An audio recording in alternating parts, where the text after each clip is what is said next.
Hello students, today we will learn the rules for correcting the two-sided errors. That is, what should be the rectification entry for two-sided errors, what should be the rules that you have to follow while doing such entries. Okay, so you'll be passing journal entries to correct the two-sided errors.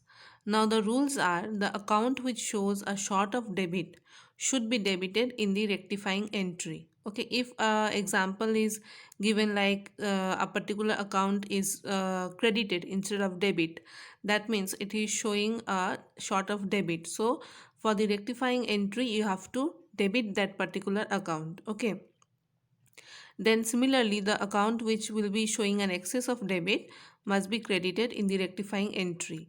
And then the account which shows an excess of credit should be debited in the rectifying entry and vice versa. Okay, so these are the rules that you need to follow for uh, passing the journal entries in the form of rectifying entry in case of two-sided errors.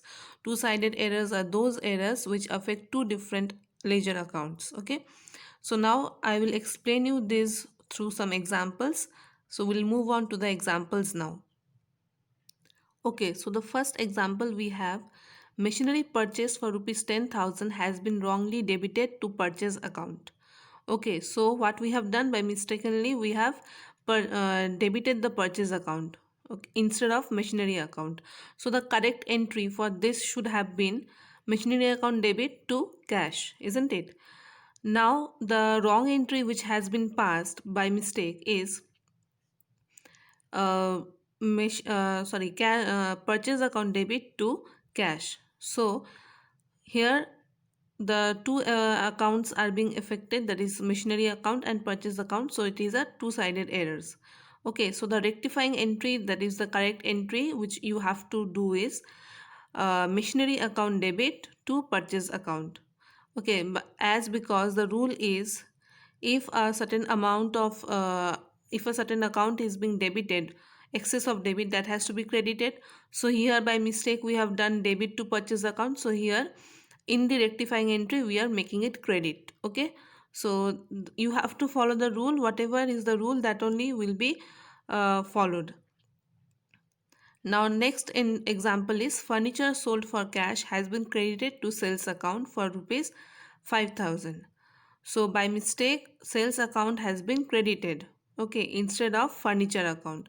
So the correct entry which we should have been passed which we should have passed is cash account debit to furniture's account. Correct entry should have been this.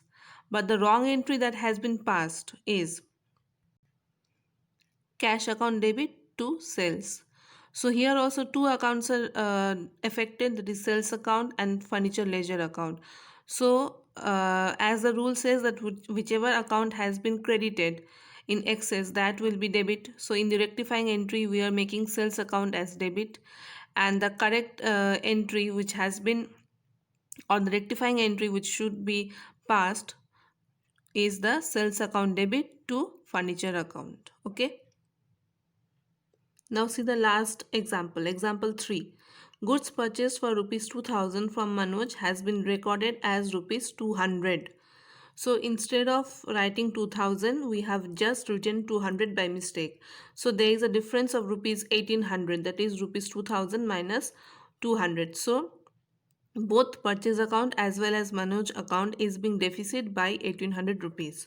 So in this case where the amount is being posted wrong, we simply do the rectifying entry as purchase account debit to Manoj account, and the differences of the value, that is the mistakes we have done in the value, so just we make the difference of them, take out the difference of them and put it in the final rectifying entry. So purchase account debit 1800 to Manoj account 1800. So this much for today. If you face any problem, kindly approach me. Thank you, children.